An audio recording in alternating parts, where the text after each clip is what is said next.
¿Puedo matar a alguien sin ir a la cárcel? ¿Se acredita una causa de justificación, estado de necesidad o algo? Por supuesto, los abogados penalistas que son penalistas porque dan pena, no por otra cosa. ¿De eso hay muchos hoy? Sí, de eso hay muchos hoy. Esta época moderna, ¿cómo tú podrías litigar si no tienes la base de lo que vas a defender? Son los abogados de la vieja escuela, eso es lo que se dice. Le respondería que no sabe lo que es el derecho procesal penal, que es un ignorante, permíteme decir, porque es la palabra. El delito. Una madre amamantando a su hijo, 2 de la mañana, queda dormida, aplasta con el seno al niño, el niño muere asfixiado. ¿Puede ir a la cárcel, doctor? No, me van a decir que los policías son unos ignorantes en el derecho penal. Francisco, los policías sí conocen el derecho penal, conocen el derecho procesal, así como lo conoce un fiscal que recién ingresa a la fiscalía. ¿Cómo están, amigos de LP Pasión por el Derecho? Bienvenidos a una transmisión más a través del programa Se Corre Traslado, programa donde aportamos valor a la comunidad jurídica desde un espacio y desde una mirada estrictamente académica. Hoy tenemos un tema importante, muy importante, que vamos a desarrollar junto al doctor Robinson González Campos. Es profesor principal de la Facultad de Derecho de San Marcos en Ciencias Penales, que es su especialidad, un penalista reconocido que además ha sido juez supremo titular de la Corte Suprema de Justicia del Perú y docente en diferentes universidades del país, todas ellas de reconocida relevancia en la comunidad académica, y además es autor de este libro que va a ser materia de conversación el día de hoy, Lecciones Básicas de la Teoría del Delito, que además es prologado por el profesor Eugenio Raúl Zaffaroni, quien tiene unas palabras muy interesantes para esta producción académica del doctor Robinson Octavio González Campos, a quien le damos la bienvenida a la tribuna de entrevistas de LP Pasión por el Derecho. Doctor, ¿cómo está? Muy bien, Francisco, a tu disposición y bueno, quiero agradecerte a ti porque tú eres el que me llamaste para venir a esta entrevista y vengo a LP Pasión por el Derecho después de un año aproximadamente. Y a tu disposición, Francisco. ¿Cuál es la importancia de la teoría del delito, doctor Robinson, en la actualidad, hoy, en un contexto de litigólogos, dirían algunos? Es vital. En un país donde el sistema penal judicial se ha venido a menos, donde cotidianamente se transgreden principios fundamentales del derecho penal, se transgrede el Código Penal constantemente, porque incluso no solamente por los jueces, por los fiscales, sino también por los legisladores, porque los principios que están en la Constitución primero y en el título preliminar del Código Penal están dirigidos a ser cumplidos por los legisladores también. Yo pienso que los legisladores, o por lo menos los asesores de ellos, deberían de empaparse de estos principios, deberían de ser especialistas. Yo creo que deben de tener, supongo, asesores por especialidad. Si yo voy a hacer un proyecto de ley sobre el Código Penal o procesal penal, tengo que tener asesores en esa especialidad, y parece que no es así. Entonces, es muy importante porque gracias a esta teoría, que de teoría tiene solo el nombre, porque es el aspecto más práctico del derecho penal, porque es el meollo, la esencia, la base de lo que significa una denuncia. Bueno, alguien le podría decir, doctor, pero de aspecto más práctico del proceso penal, ¿no es el Código Procesal Penal? No, no. Sin derecho penal, sin teoría del delito, ¿de qué sirve el Código Procesal Penal o la litigación penal? Yo puedo ser un excelente litigante, puedo ser un excelente procesalista, penalista, pero si no conozco el derecho penal, la dogmática penal, la verdad que no tendría esencia, no tendría eje el proceso penal. ¿Cuán cierto es, por ejemplo, que un abogado penalista, conocedor de la teoría del delito, estudioso de la teoría del delito, acaba un caso antes de que llegue a juicio? ¿Eso es cierto? Depende del caso, pero por supuesto que es posible. Generales. Por supuesto que es posible. Por supuesto que es posible. Ahora, tú tendrías que tener un buen interlocutor, un buen fiscal que conozca la teoría del delito, o sea, permeable Ya, que no sepa, pero por lo menos sea permeable, sea estudioso. Me ha dicho, me ha presentado un escrito este abogado, voy a revisar. Ah, sí, tiene razón. Aquí hay legítima defensa. Aquí no hay conducta. Aquí hay un estado de necesidad. Aquí hay inimputabilidad. Entonces, ¿para qué seguir investigando? ¿Para qué gastar el dinero del Estado, de todos los miembros de la sociedad, en procesos que no deberían ni siquiera haberse iniciado? Entonces es muy importante, pero para eso tú tienes que tener como abogado un buen interlocutor. De un tiempo a esta parte, gracias a las redes, nosotros vemos los juicios, vemos las intervenciones de los jóvenes y talentosos abogados, pero que lamentablemente todos sus argumentos jurídicos, sus posiciones dogmáticas, caen en saco roto, porque están con un interlocutor o que no los entiende o simplemente no los quiere entender. ¿Eso se debe a qué? ¿A un tema generacional a lo mejor? Se lo pregunto porque cuando escuchamos los jóvenes apreciaciones como las de usted, lo que se suele decir, y lo emplazo directamente, doctor, es que, bueno, pero así se litigaba antes, así se defendía antes, ¿no? Hoy las cosas han cambiado. Hoy la litigación, ¿no?, es, digamos, la punta angular. Es la punta angular y esa es una mirada antigua. Y ya ves que me da la razón, es una mirada del pasado, ¿no? Son los abogados de la vieja escuela. Eso es lo que se dice. ¿Qué podría usted responder?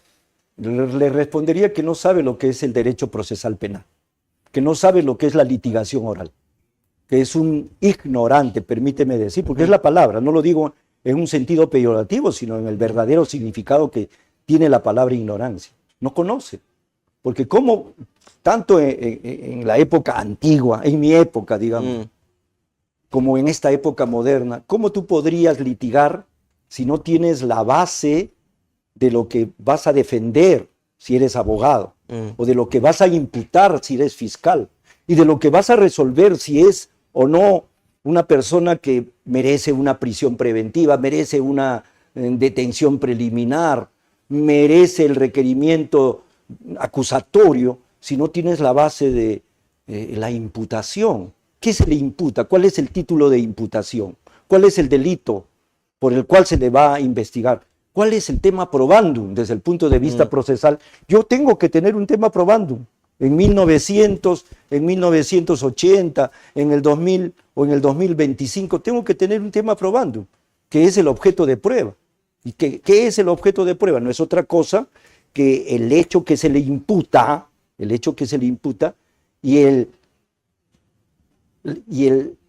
la subsunción de ese hecho en un tipo penal.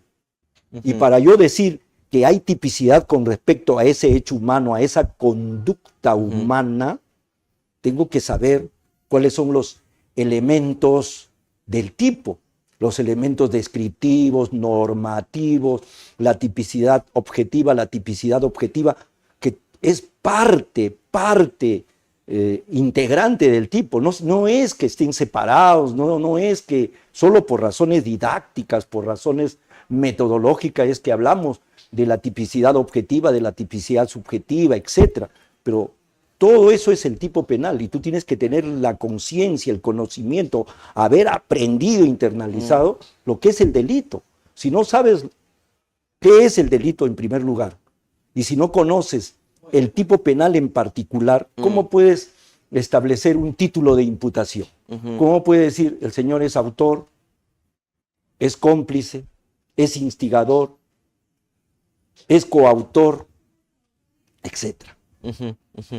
Su libro Lecciones básicas de la teoría del delito. Llevemos estas lecciones al marco operativo, a la práctica. A lecciones, sin mencionar nombres, por supuesto, casos que a lo mejor haya visto usted en coyuntura o quizá fuera, ¿no?, en donde no se haga uso de la teoría del delito y a lo mejor se declaren mediáticamente estropicios que no tienen lugar. Desde la perspectiva de la teoría del delito, ¿cómo se podrían opinar o analizar casos como a lo mejor los que se le vengan a la cabeza? Bueno, en este instante está de moda el caso Cócteles, ¿no? Ya. En ese caso Cócteles, ¿qué es lo que significa el título de imputación? Ahí me parece que es el lavado de activos, Sí. ¿no es cierto? Y para que haya lavado de activos tú tienes que hacer primero una operación de tipicidad, ver si la conducta de fulana, de sutano, de mengano, de perencejo, de los 40 que están ahí, calza, se subsume en el tipo penal de lavado de activos. Entonces lo primero que tiene que haber es tipicidad. Y para que haya tipicidad en un delito de lavado de activos, pues lo primero que tú tienes que verificar, aunque la ley dice que no se debe de investigar todavía, que se condene el delito fuente, pero sí tienes que determinar un delito fuente. Ese delito fuente tiene que generar unos activos, lo que ahora modernamente se le llama los activos negros, ¿no? Los activos negros, los sucios, pues porque si no, ¿qué vas a lavar? Si el activo es limpio, el activo es legítimo, es lícito, ¿qué vas a lavar? El delito es lavado de activos. ¿Y en qué consiste el delito de lavado de activos? Consiste en darle apariencia de legitimidad, de licitud a unos activos negros, ilícitos, mal habidos. ¿Se necesita delito previo? ¿Se requiere delito Por previo? supuesto, se necesita el delito previo. Es el delito fuente. Si no hay delito previo, no hay. Ahora, yo sé que la Corte Suprema ha tenido divergencias en estas posiciones, pero de todas maneras, lo que dice la Corte Suprema es que tú no tienes pues que demostrar que ese delito previo ha sido condenado, ha sido materia de una cosa juzgada, etcétera, pero lo que sí tienes que demostrar que ha habido un origen ilícito, un activo negro para que haya lavado, si no carece de sentido, desnaturalizas el tipo penal, que es, fíjate cuál es el título de imputación, cuál es el epígrafe, el nomen juris del delito, lavado de activos. Si no hay activos a los que quieres darle apariencia legal, quieres ingresar al torrente patrimonial legítimo, Correcto. entonces no hay lavado de activos. Y si ese delito previo, entre comillas, no es pasible de una sentencia condenatoria, o sea, si aún no ha habido una sentencia condenatoria en el análisis del delito previo, en el proceso del delito previo, ¿aún así puedo condenar por lavado de activos? A ver, lo que en el ámbito procesal, me voy a meter en el ámbito procesal, la prueba indiciaria. ¿Se puede condenar por prueba indiciaria Por en el supuesto. lavado de activos? Es que la prueba indiciaria no es una prueba que tiene menor valor. La prueba indiciaria no es una prueba de segunda categoría. La prueba indiciaria vale tanto y en algunos casos más que una prueba directa. ¿Por qué? Porque para que haya prueba indiciaria, y lo dice también acuerdos plenarios de la Corte Suprema, para que haya prueba indiciaria tiene que haber indicios o indicios. El indicio debe estar probado. Los indicios deben de estar probados. Y estos indicios probados te van a servir para que llegues a una conclusión inequívoca o unívoca del hecho que es materia de investigación, de juzgamiento. Entonces, cuando se habla del lavado de dinero, del activo negro, lo que se quiere es que sea evidente que haya un activo negro, no que se haya llevado a cabo el proceso penal y se haya condenado. Ahora, lo que sí puede ocurrir, Francisco, es que el delito fuente se puede caer. El delito fuente se puede caer. Vamos a suponer que se dice que este dinero es producto del tráfico de drogas, del delito de tráfico de drogas. Y se absuelve en tráfico de drogas. Después al que supuestamente ha cometido el delito, a los que han cometido el delito los han absuelto. Se cae. Ya no hay delito. Por eso es que es muy peligroso que se caiga en la ligereza de llamar a cualquier cosa lavado de activos con activos supuestamente negros, aparentemente negros, quizás negros, puede ser que sean negros. Tiene que ese delito fuente, esos activos, tienen que ser evidentemente oscuros, negros, ilícitos, etc. Hagamos atractiva la teoría del delito, doctor, en esta entrevista. ¿Podríamos desarrollar casos hipotéticos a lo mejor que se puedan resolver con teoría del delito? Claro que sí. ¿Como cuáles, por ejemplo? Mire, yo tengo un caso, no voy a decir el nombre de mi defendida, Ya, no voy a mencionar nombres, por supuesto, porque está en pleno giro, ya. está en pleno giro. Se trata de dos cuñadas y comadres a la vez que tuvieron una discusión por unas razones que tenía que pasar por el garaje de la cuñada, de la cuñada de mi defendida, tenía que pasar los tubos del gas. Entonces tuvieron una discusión, un dime que te diré. En un momento determinado mi defendida le mueve el sombrero porque estaba hablando mal de su familia, le mueve el gorro a la supuesta agraviada y se le cae el gorro. Y la supuesta agraviada, inmediatamente en forma irascible, incontrolable, se le va encima y comienza a golpearla, a arañarla, a agredirla. Y mi defendida se limita a defenderse, a evitar que le peguen, a agarrarla, a golpearla también para evitar que la siga agrediendo. Y en un momento determinado le muerde la mano, le muerde el dedo índice a tal extremo que se lo iba a cercenar. Ahí está el certificado médico. Se lo iba a cercenar. Entonces estaban en un garaje donde había una pila de ladrillos. Entonces mi patrocinada, cuando estaba con el dedo que se lo había, le decía, suéltame, suéltame. Con la mano izquierda desesperada, agarra y le da un golpe en la cabeza. Ya. Entonces ahí es donde le suelta. Ahí es donde le suelta.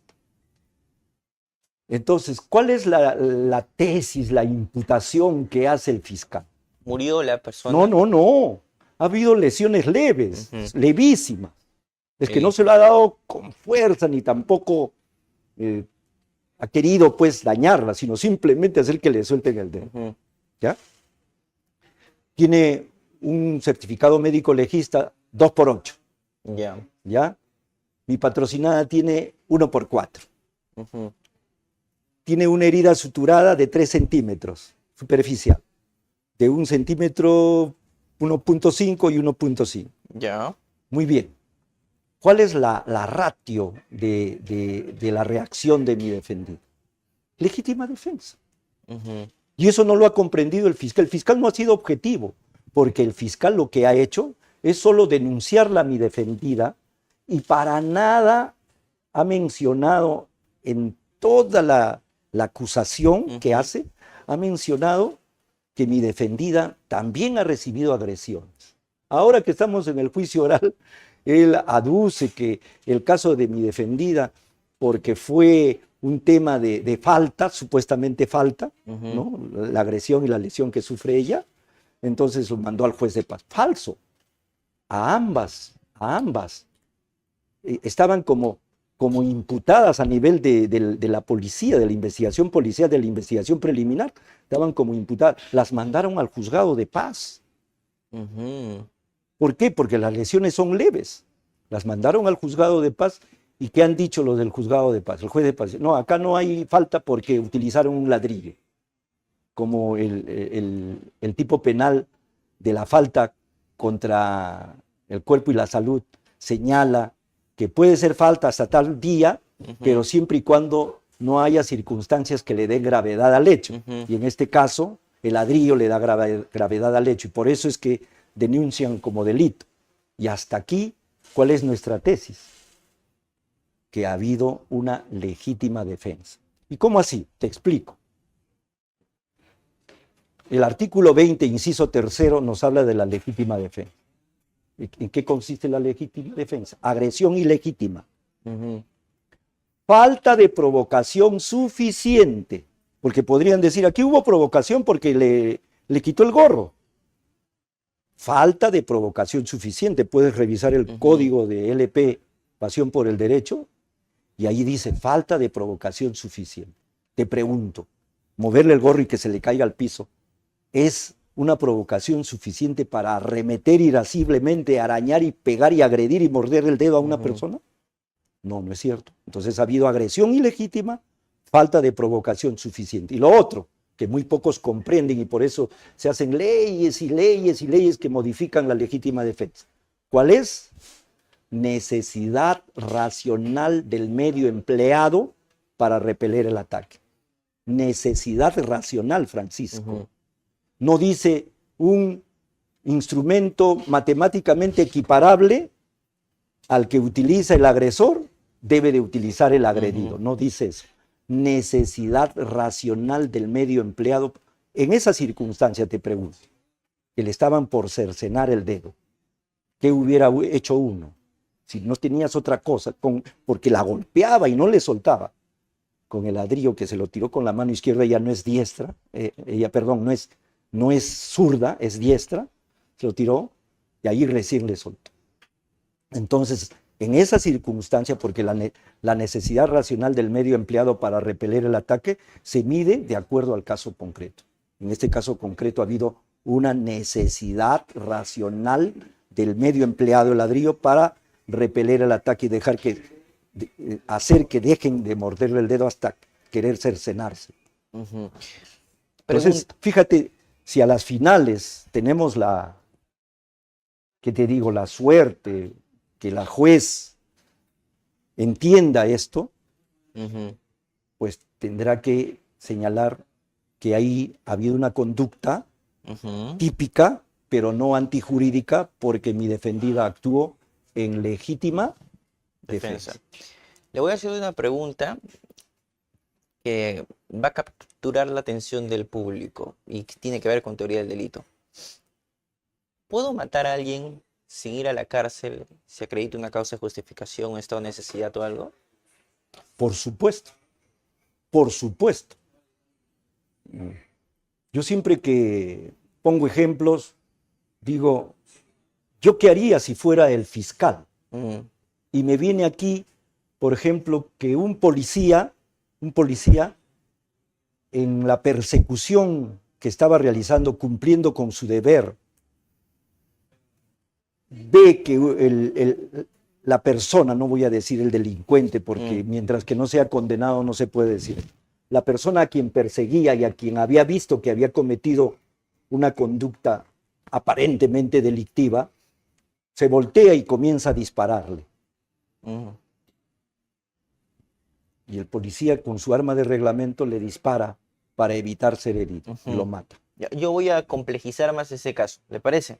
¿Cómo no? Con mucho gusto. Imagínese que no tiene arma, pero hace la demanda de sacar un arma de fuego. Está corriendo. ¿Quién? El presunto delincuente. Ya. Está corriendo, está huyendo. Ya. Yo soy policía, yo lo persigo. Y de pronto hace la demanda de sacar un arma de fuego.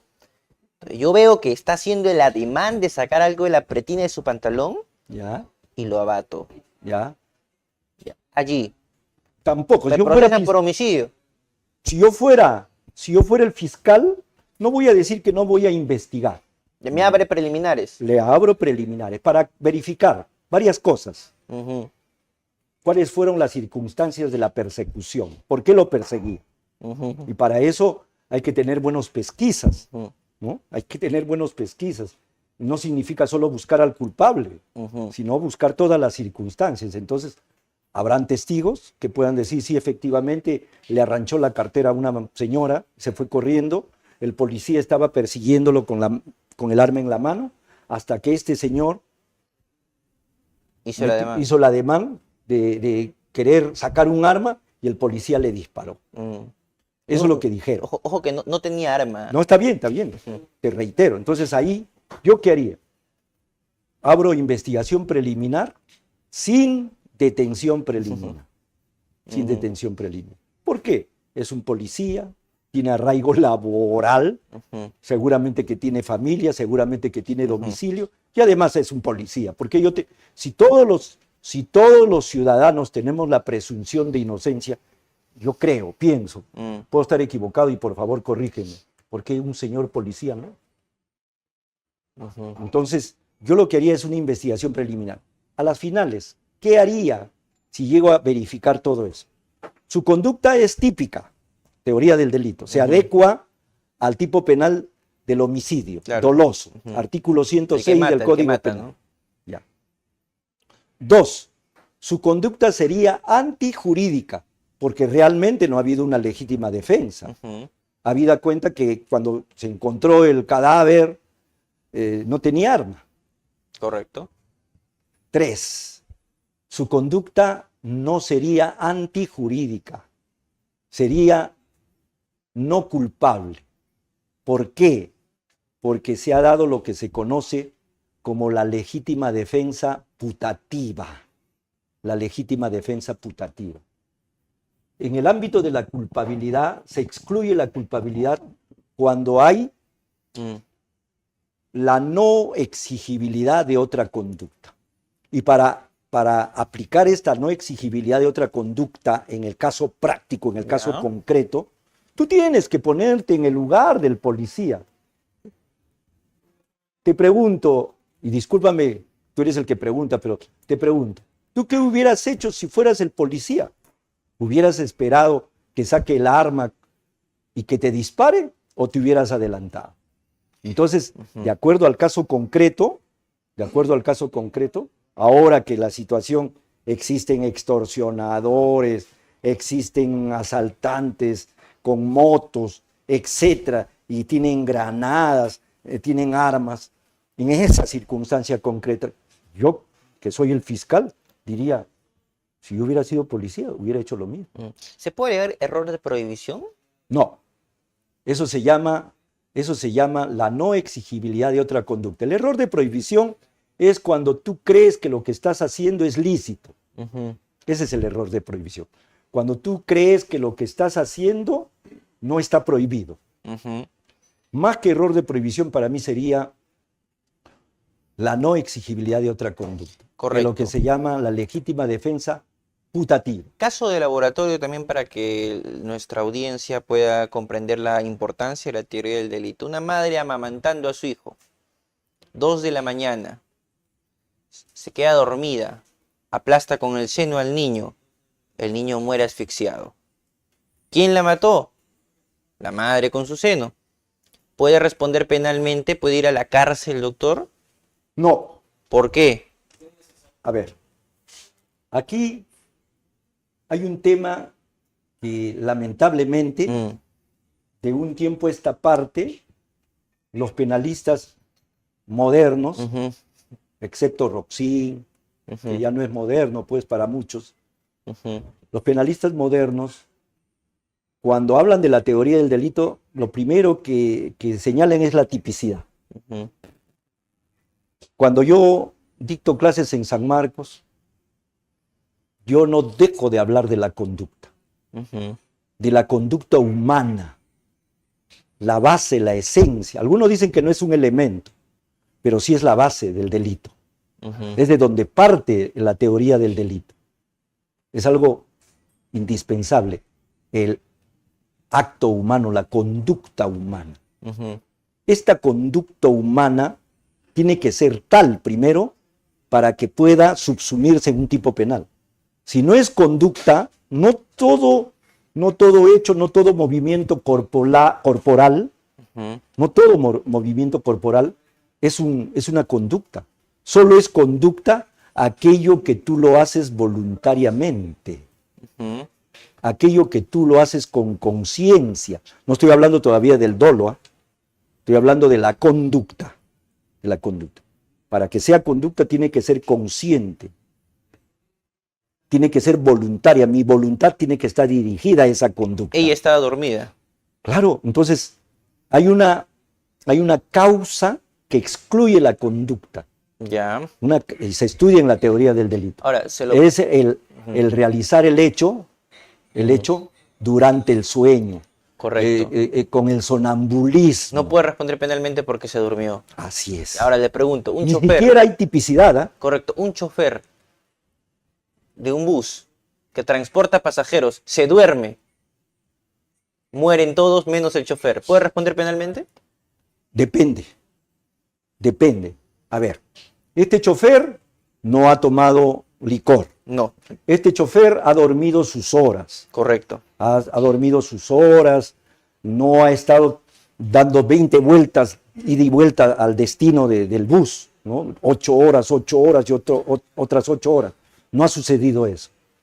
Y a pesar de eso, le vino, qué sé yo, a algo inesperado, como el quedarse dormido, obviamente, o no responde penalmente, o su responsabilidad tendría que ser atenuada. Tendría que ser atenuada. Tendríamos que verificar en el caso concreto qué es lo que pasó con este señor. Este señor bebió licor, no. Negligentemente no durmió las horas que debía de dormir, no. Este señor cometió alguna infracción con el vehículo de manejar a toda velocidad, no. Tomó algo que pueda aletargarlo, dormirlo, no. Ya. Entonces, ¿qué pasó? Se quedó dormido. Y si trabajó por obligación de la empresa o porque la empresa sí le asignó rutas a lo mejor abusivas en términos de tiempo y no pudo descansar lo suficiente y se quedó dormido en el bus, todos fallecen menos él. Ahí sí podría ser responsable por homicidio culposo. Por homicidio culposo. Él como chofer sabe muy bien que si hace eso, corre el riesgo de quedarse dormido. Y si está llevando pasajeros, está poniendo en riesgo, correcto, la vida de los pasajeros. Incluso siguiendo la escuela de mi amigo César Nakazaki, ¿no? Incluso yo podría decir que podría haber hasta un dolo eventual, que consiste en que yo me represento la alta probabilidad que me puedo quedar dormido y ocasionar un accidente. Pero como quiero ganar dinero, ganarme ese dinero extra, acepto manejar y digo, si es que me quedo dormido, piña, pues. correcto. Eso sería dolo eventual. Ahora, y respondería. En esa misma línea casuística, esta empresa de transportes de buses interprovinciales ha sido creada para darle una apariencia de legalidad, ¿no? Vamos a contratar choferes para que transporten pasajeros, pero en el bus vamos a meter droga. O sea, ha sido creada para delinquir también. Ya. ¿Puede ser responsable penalmente esa empresa? ¿Esa persona jurídica? Bueno, en España sí. ¿En Perú? En Perú no. Lo que sucede, te voy a decir, sabemos que existe la ley del compliance, sabemos que existe la ley 30.424, sabemos que ahora le llaman responsabilidad penal, pero la propia ley habla de responsabilidad administrativa, no responsabilidad penal. Obviamente, a los estudios, lo digo con mucho respeto, con mucho cariño, tengo amigos que trabajan en estos estudios que ven y representan penalmente a las empresas, a las personas jurídicas, les conviene pues que digan que hay responsabilidad penal. Yo particularmente soy de las personas que considero que no debe de haber responsabilidad penal en las personas jurídicas. Y no es que sea antiguo ni nada por el estilo. Pero ha sido creada para delinquir también. Claro, está bien, pero habrá responsabilidad de la persona jurídica y se hará acreedora a las sanciones administrativas, que puede ser la clausura, puede ser las multas que se les aplique, los embargos, puede sentarse como persona jurídica, pero no para responder penalmente, sino administrativamente y aplicarle lo que aparece en el artículo 105, las medidas accesorias, administrativas a la persona jurídica. Pero te reitero, nosotros no estamos de acuerdo con que haya responsabilidad en las personas jurídicas. Correcto. Mire, me voy a poner más creativo, ¿le parece? Fíjese, el chofer, ya que esta empresa ha sido creada para traficar droga, para trasladar droga también, de pronto el chofer no sabía que en el bus estaba transportando droga y no solamente lo investigan, al único superviviente, por homicidio, sino también por tráfico ilícito de drogas. Pero él no sabía que en el bus, además de transportar pasajeros, transportaba droga. ¿Qué elementos de la teoría del delito se podrían alegar para librarlo al menos de esa responsabilidad, ¿no? Porque no era consciente, no sabía. Ya, vamos por partes. Primero, que la persona jurídica va a responder administrativamente Correcto, de acuerdo correcto. a la ley Sí. 3424. Primero. Segundo, una persona natural, que puede ser el gerente, puede ser el dueño de la empresa, puede ser uno de los socios, Ya. puede ser uno de los empleados, Ujú. ¿no? Es el que estaba en connivencia con los traficantes de drogas. Ujú. Entonces se tiene que determinar un responsable como persona natural que pertenezca a esta persona jurídica. Debe de haber alguien. Y ese señor, sin lugar a dudas, va a responder por el delito de tráfico de drogas y podrá ser de aplicación el 296, Ya. tipo básico, o el 297, tipo agravado, por la cantidad de droga, por la modalidad de la droga, del Correcto. tráfico, etc. ¿Qué pasa con el chofer? Él estaba transportando esa droga. Está bien, estaba Ujú. transportando, y algunos también pueden decir que estaba poseyendo la droga. Ya, claro. Pero, a ver, el artículo 12 del Código Penal, Ujú. teoría del delito, artículo 12 del Código Penal establece que generalmente, mayoritariamente, los tipos penales en nuestro Código Penal y en las leyes penales especiales son dolosas. Ya.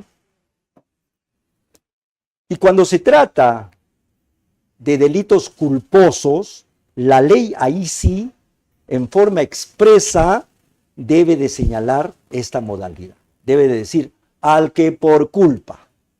Pero cuando se trata de un delito doloso como lo es el tipo penal del 296 Ujú. con su agravante del 297, no necesita el tipo penal decir al que dolosamente transporte, al que dolosamente posea. No.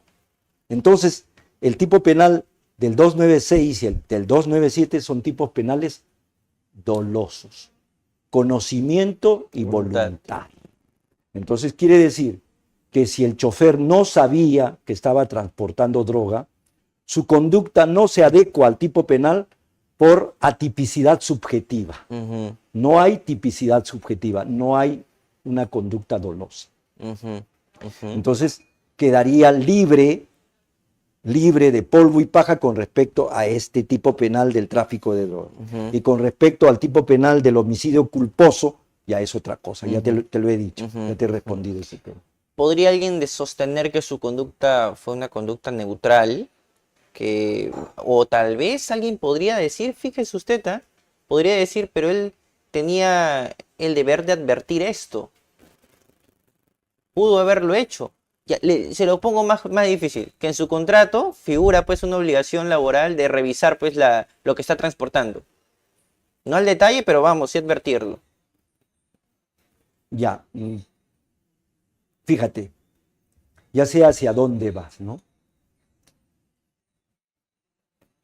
En nuestro país sería casi imposible. Me estás hablando de un bus, Ujú. me estás hablando de 40 o 50 pasajeros como mínimo. Ya, Estás hablando de, por lo tanto, 40 o 50 equipajes, sí. ¿no?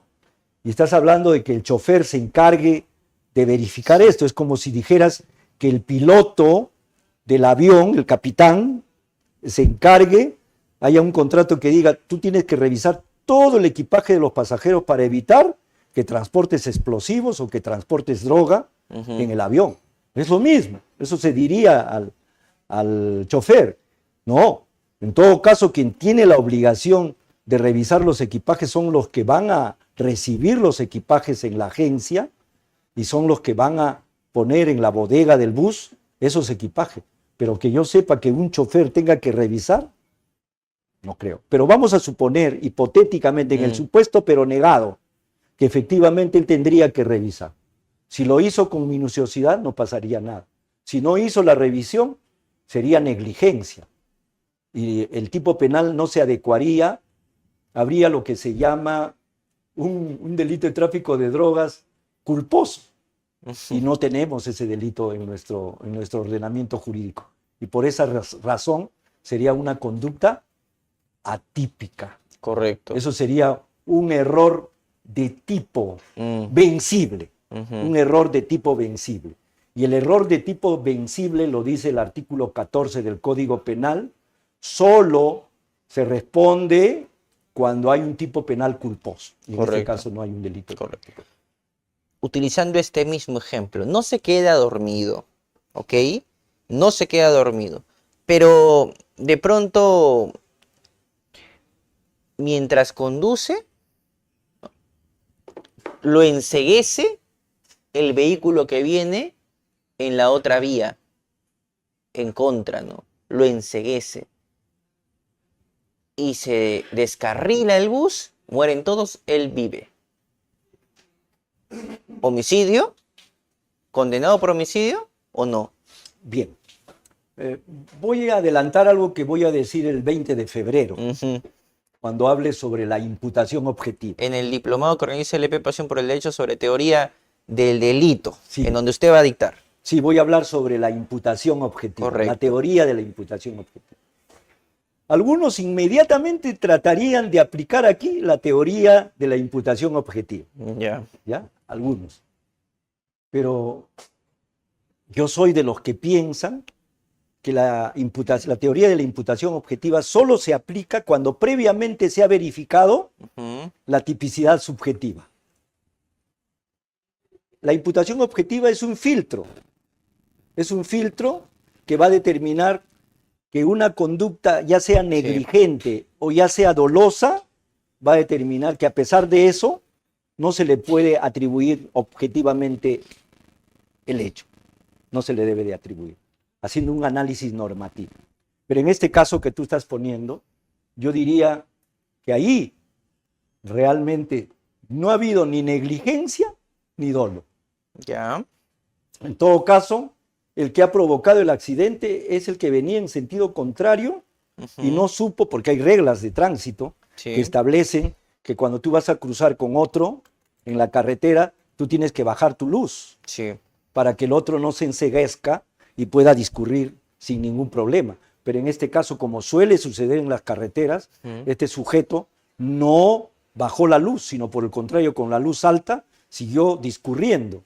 Entonces, ahí su conducta no sería una conducta típica por atipicidad subjetiva. No habría culpa, menos dolo. Entonces ya no habría necesidad de hablar de la imputación objetiva, de la prohibición de regreso, de el no haber aumentado el riesgo, el haber disminuido el riesgo, etcétera, etcétera, del ámbito de aplicación de la norma, que son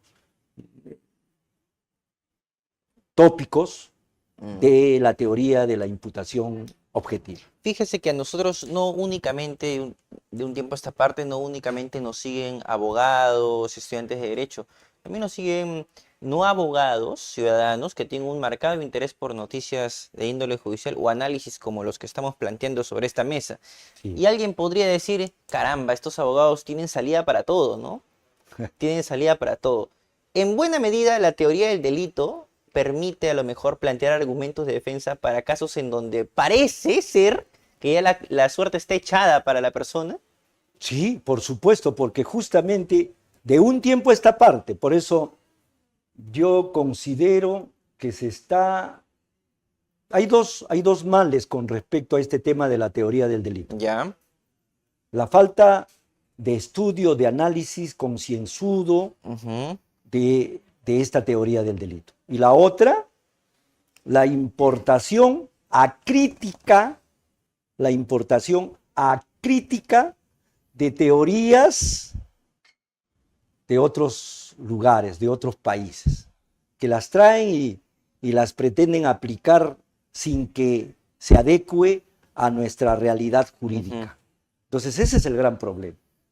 Yo pienso que ese problema está generando que a veces, cuando se abre una investigación preliminar, cuando se hace un requerimiento de investigación, del inicio de la investigación preparatoria, se está mal utilizando la teoría del delito y se está investigando hechos que a la postre,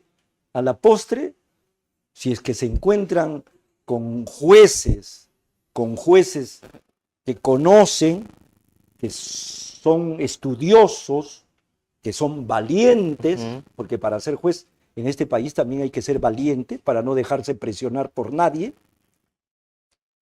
van a terminar siendo absueltos. Entonces, todo ese tiempo que se ha utilizado, la pena del banquillo, que varias veces tus entrevistados lo han mencionado, tantos meses, años procesados para que termine en una absolución, a mí me parece un desperdicio. Sí. Entonces, por eso es que yo considero que sí, fiscales, jueces, policías, abogados, todos los litigantes, todos, incluso los del Instituto Nacional Penitenciario, deberían de empaparse, conocer, manejar esta teoría del delito. Policías. Por supuesto, he mencionado a los policías, Y quiero decirte algo, yo no tengo nada en contra de la policía, ni tampoco tengo mucho a favor. Trato de ser objetivo. Conozco excelentes policías. En estos más de 40 años que tengo en mi ejercicio profesional, he conocido y conozco policías. Para mí, Francisco, los policías sí conocen el derecho. Sí conocen el derecho penal, conocen el derecho procesal, así como lo conoce un fiscal que recién ingresa a la fiscalía. O sea, no me van a decir que los policías son unos ignorantes en el derecho penal. No estarán capacitados pues como un especialista. Sí. Que ahora que se le ha dado por ley la potestad de la investigación preliminar, que el alto mando de la policía debe de propiciar cursos acelerados de capacitación en temas penales y procesales penales, aparte de los otros temas inherentes a la policía, sin perjuicio de los estudios que también hacen en su preparación. Llevan cursos de derecho penal, de derecho procesal penal, llevan cursos, pero a los que se van a encargar de investigar, porque la verdad, para mí hay muchos policías y muchos fiscales que no saben investigar. No porque sean policías ya nacieron investigando. Cuidado. Entonces, pero que sean unos ignorantes en derecho penal, eso no es verdad, eso es falso. Que los fiscales, por ser fiscales, porque les dan el título de fiscales, ya son unos eruditos en la investigación o en el ámbito jurídico penal y procesal penal, tampoco es cierto. Tampoco es cierto. ¿Por qué? Porque hay muy buenos fiscales, pero también hay de los otros. Hay muy buenos jueces, pero también hay de los otros. Hay muy buenos abogados, pero también hay de los abogados penalistas que son penalistas porque dan pena, no por otra cosa. ¿De eso hay muchos hoy? Sí, de esos hay muchos hoy. Lamentablemente no se han actualizado, no están con el nuevo Código Procesal Penal y entonces no saben litigar oralmente y muchos no conocen el tema de la teoría del delito. Y ahora, de esos penalistas que dan pena, que menciona, muchos estudiantes, usted que es profesor en diferentes partes del país, muchos estudiantes a lo mejor con su experiencia y tomándole el pulso, por supuesto, a la eventual trayectoria que podrían tener, la eventual trayectoria profesional, ¿van camino a eso? ¿A convertirse a lo mejor en penalistas que dan pena? En todas las universidades. En todas las universidades. En todas las universidades. Lamentablemente. Pero también hay de los otros. Pero que en mayoría... Yo tengo la suerte, de trabajar en la Facultad de Derecho de San Marcos, con un taller que se llama el Taller de Ciencias Penales. Y en ese taller hay excelentes, no digo buenos, no digo más o menos, excelentes futuros penalistas. También hay un taller, y lo tengo que mencionar, no lo dirijo yo, lo tengo que mencionar, es el taller de dogmática penal, donde también hay unos chicos y chicas excelentes, futuros buenos penalistas. Pero no todos los estudiantes de la Facultad de Derecho de San Marcos siguen a estos talleres. Hay de los otros, en todas las universidades. Yo por eso siempre les digo a mis alumnos, es verdad que se dice San Marcos es San Marcos, pero si San Marcos es San Marcos, ¿saben por qué? Porque tiene 400 años de existencia y esos 400 años tiene ilustrísimos exalumnos. Pero también hay de los otros en San Marcos. Y asimismo, en otras universidades, yo no me acuerdo dónde ha estudiado este doctor a quien yo admiro, el doctor Salas Beteta. Cristian Salas Beteta. Cristian Salas Beteta. En la Universidad San Juan Bautista. Es un excelente Claro que penalista. Sí. No me va a decir porque no salió de San Marcos, no es un excelente penalista, litigante, profesor. Y así como él, hay varios abogados jóvenes que son muy buenos abogados, pero no todos, pues. No todos, lamentablemente no todos. Así, por ejemplo, Francisco Celis Mendoza Ayma, Jean Paul Taboada, el doctor Valdeiglesias, el doctor Zaguanay, y así se me están escapando nombres, el doctor Carcausto Calla. Son excelentes jueces, donde yo tranquilamente digo, yo me saco el sombrero ante ellos. Excelentes jueces. Entonces yo por eso te digo, ¿qué pasaría si se ha iniciado una investigación preliminar sin tomarse en cuenta la teoría del delito? De repente es atípica por razones subjetivas u objetivas, de repente no es antijurídica porque ha habido una causa de justificación, o de repente no es culpable porque hay un error de prohibición invencible, etcétera, etcétera. Y se sigue investigando, y ahí llega donde estos jueces. Yo estoy seguro que estos jueces van a terminar absolviendo a ese señor. Correcto. Vamos llegando a la parte final, doctor, de esa transmisión. A propósito de los efectivos policiales de la Policía Nacional del Perú, hay dos temas en debate y muchos otros más, pero por temas de tiempo vamos a desarrollar apenas dos. A ver, la ley de los policías. ¿Policías en función deben o no deben ser pasibles de que se les pueda dictar una prisión preventiva o una detención preliminar? Este tema está en debate porque desde el Ministerio del Interior se plantea esta propuesta para que efectivos policiales no sean sometidos a prisiones preventivas o detención preliminar. ¿Qué opina usted al respecto?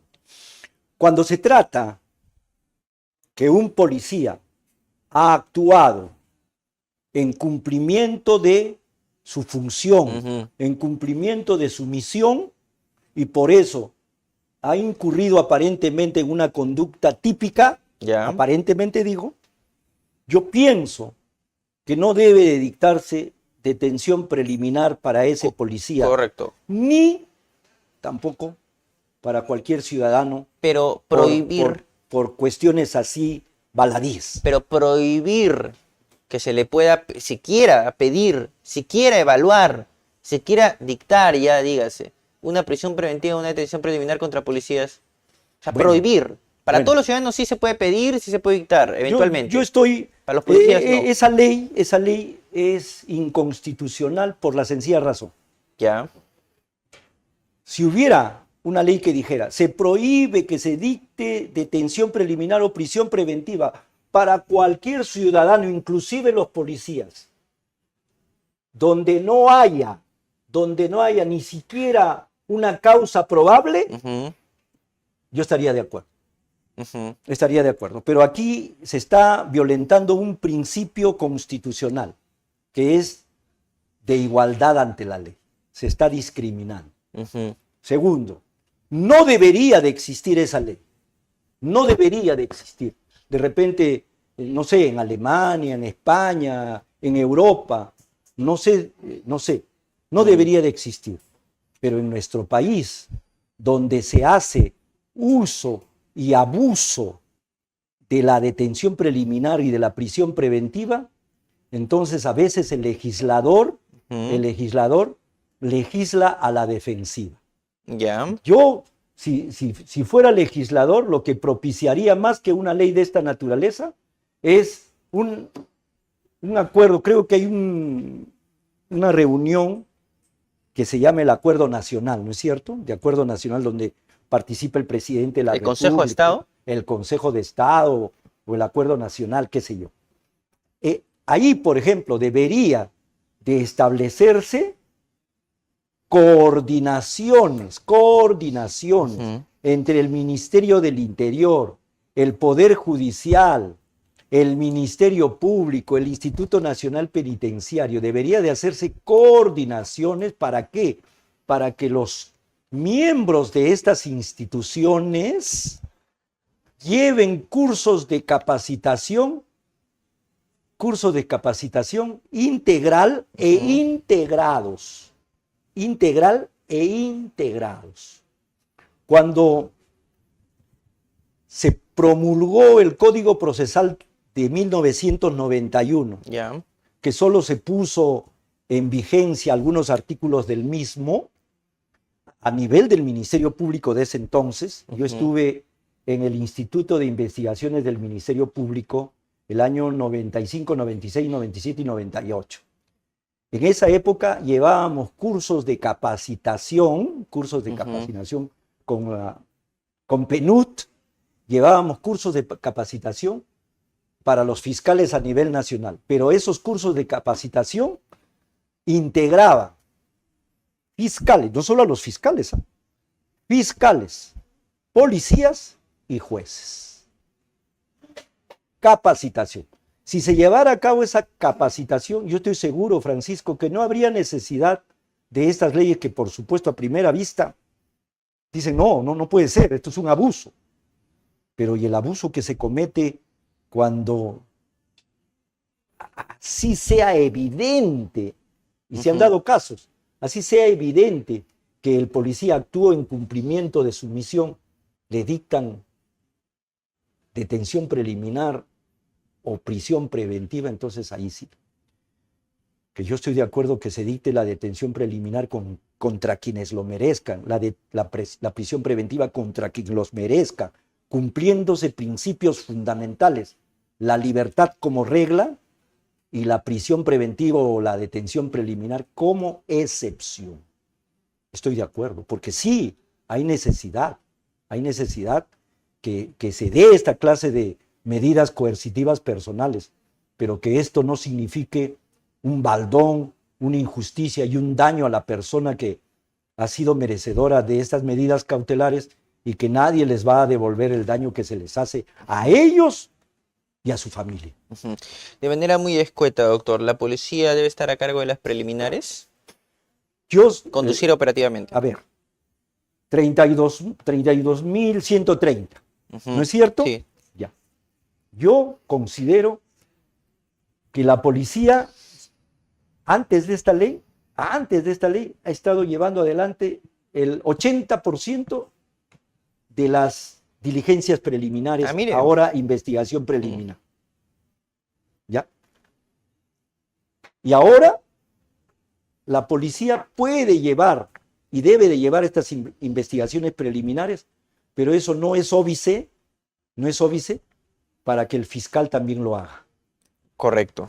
¿Por qué?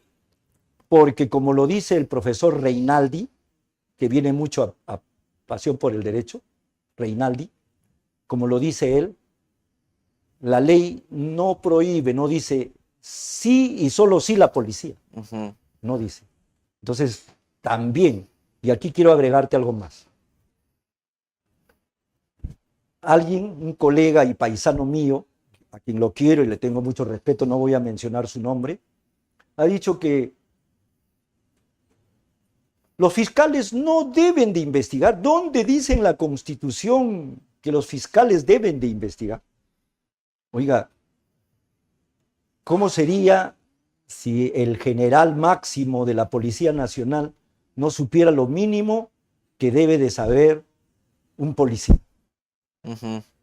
¿Cómo el que dirige la investigación de acuerdo a la Constitución no puede investigar? Entonces ahora tanto la policía como la fiscalía pueden investigar, que ahora mayoritariamente la policía se debe de encargar. Pero te digo, ambas instituciones necesitan capacitación.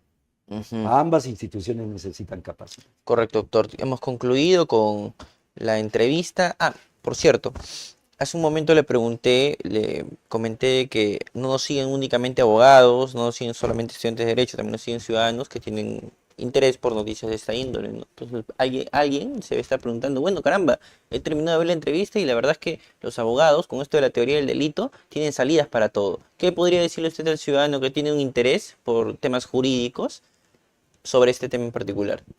Bueno, que cuando uno tiene curiosidad y quiere saber, pues no es imposible, siendo un neófito en derecho, poder entender la teoría del delito. La teoría del delito es fácil, pero si uno parte de la premisa que mucho de sentido común tiene el dogmático, la dogmática para hacer un análisis jurídico normativo de la ley penal. Entonces, así como los abogados tienen salidas legítimas, legítimas, contestes con la teoría del delito, los fiscales también, los policías también deberían de tener, y los ciudadanos también. Los ciudadanos también.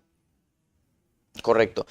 Queridos amigos, nos vemos en una próxima transmisión. Hemos llegado a la parte final de esta entrevista junto al doctor Robinson Octavio González Campos, hablando sobre su obra, Lecciones Básicas de la Teoría del Delito, que es prologado por el profesor Eugenio Raúl Zaffaroni. Nos vemos en una próxima transmisión, queridos amigos. Permiso, me despido de todos ustedes.